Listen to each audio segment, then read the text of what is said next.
Então vamos lá, começando então pelos axiomas, né, ou postulados, tá? Aí nas notas de aula estão escritos postulados, mas axiomas e postulados são a mesma coisa, tá? Então os axiomas da reta. Então como é constituída uma reta no espaço, tá?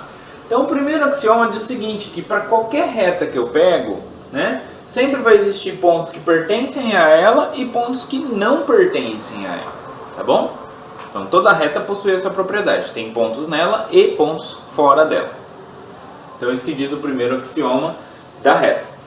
O segundo axioma da reta diz o seguinte, que por dois pontos distintos do espaço passa uma única reta. Isso a gente já tinha lá no plano, né?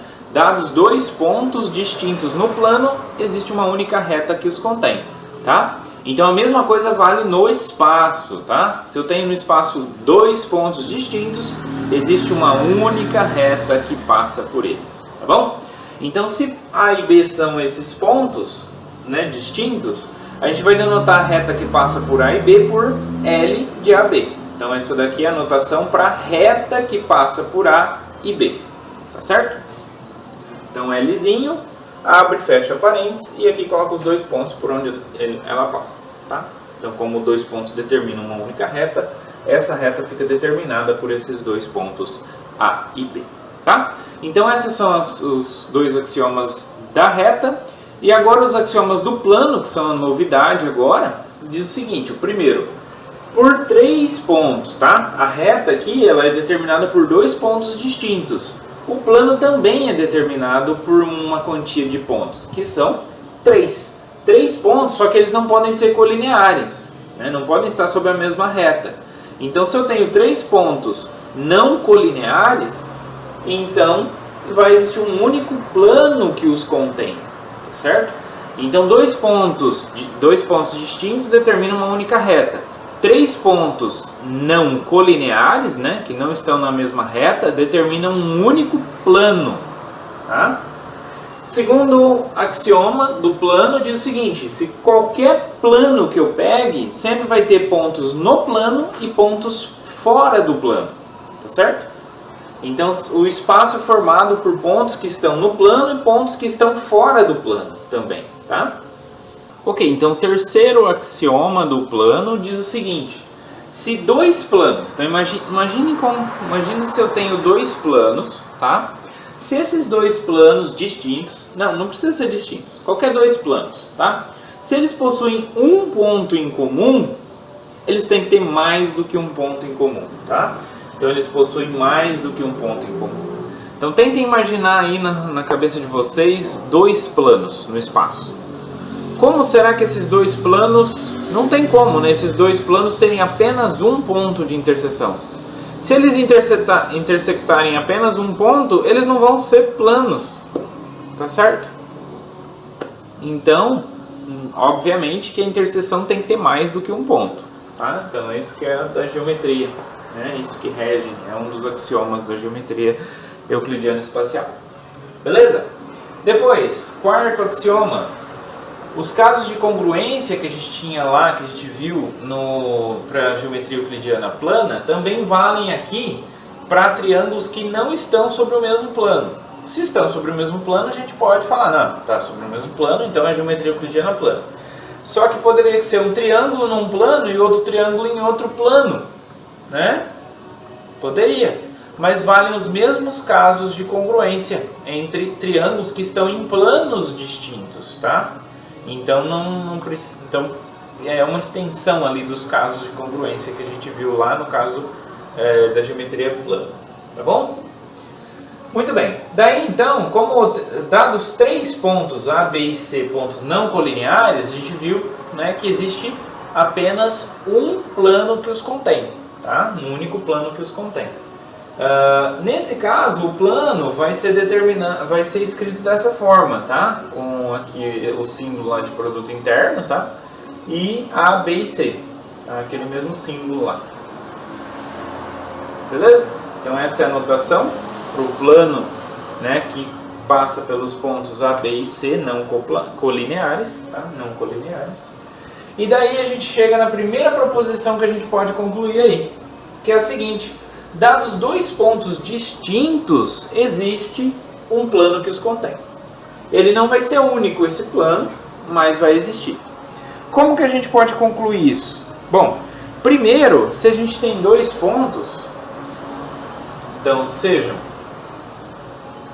A e B esses pontos. Então, dados dois pontos, né? Esses pontos são pontos distintos por hipótese, tá? Se eles são pontos distintos, existe uma única reta que os contém. Então, por R2, né? R2, isso que é o segundo postulado da reta, né? L, AB é a única reta que os contém.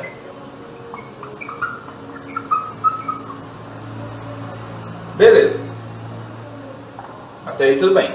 Então, ou seja, pegamos dois pontos no espaço, existe uma única reta que os contém. Beleza. Aí a gente viu, além disso, o primeiro axioma da reta dizia o quê? Que dado uma reta, no caso aqui olhando para essa reta aqui, existem tantos pontos que estão nela, que a gente viu, A e B estão nela, quanto pontos que não estão nela.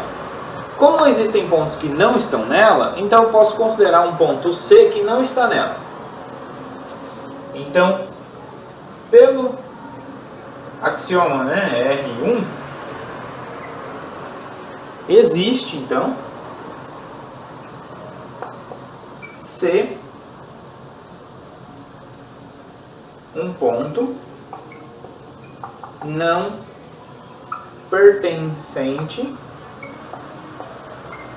a L e a B, tá? Então vai existir um ponto C do espaço que não vai estar na reta que passa por AB. Se ele não está na reta que passa por AB, significa que A, B e C eles são não colineares, porque se eles fossem colineares, se eles estivessem sobre uma mesma reta, teria que ser a mesma reta que contém os pontos A e B, porque os pontos A e B determinam uma única reta. Então, se existisse uma que continha A, B e C, teria que ser essa. Tá? Então, logo, A, B e C são não colineares.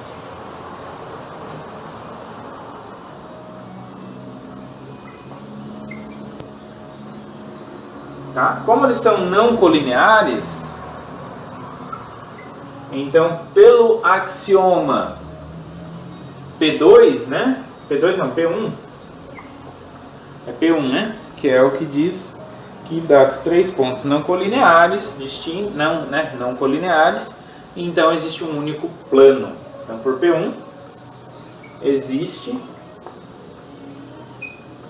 um gama, né? Esse plano aqui que passa por A, B e C, tá? Que contém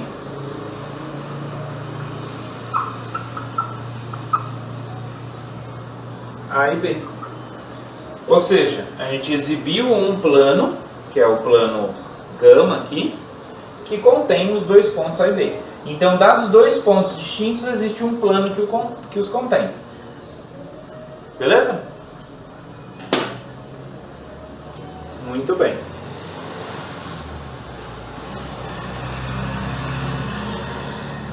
Certo? Então, dados dois pontos, sempre vou ter um plano que estão... Quaisquer dois pontos são coplanares, tá? Então, por isso que eu tomei um pouco de cuidado na hora de falar de figura coplanar, porque dados quaisquer dois pontos, existe um plano que os contém. Então, quaisquer dois pontos são coplanares. Agora, quando a gente junta um conjunto maior de pontos, aí eu já não sei. Por exemplo, três pontos, né, eles podem, não tem como três pontos não estarem no mesmo plano, tá? Não tem como, porque se eles são colineares, eles vão determinar uma reta, e essa reta está contida em um plano. Como que eu monto isso? Fazendo exatamente como a gente fez aqui, pega um ponto fora da reta, isso forma um plano, tá? E se eles são não colineares, eles já determinam um único plano, mas existe. 4 pontos, aí 4 pontos já não sei, 4 pontos depende aí da posição desse quarto ponto, tá? Ele pode estar ou não no mesmo plano, tá bom? Então, 2 pontos são sempre coplanares. 3 pontos também. Aí 4 pontos já tem que analisar, depende da posição. Beleza? Muito bem, então vamos ver agora esse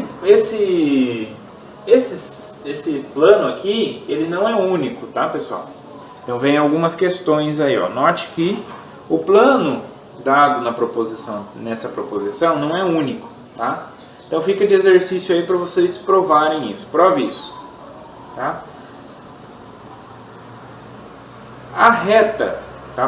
Tentem provar então que existe um outro plano que não seja esse que contém esses 2 pontos, tá? Aí surge a outra pergunta, que é a seguinte: a reta R, né, essa reta aqui, que na verdade nessa demonstração das notas de aula aí chamou de R, essa reta aqui, ela está contida no plano que contém os pontos A, B e C, tá? Porque o plano contém os pontos A e B e em particular vai conter os pontos que estão na reta, tá? E isso a gente vai ver agora no próximo teorema.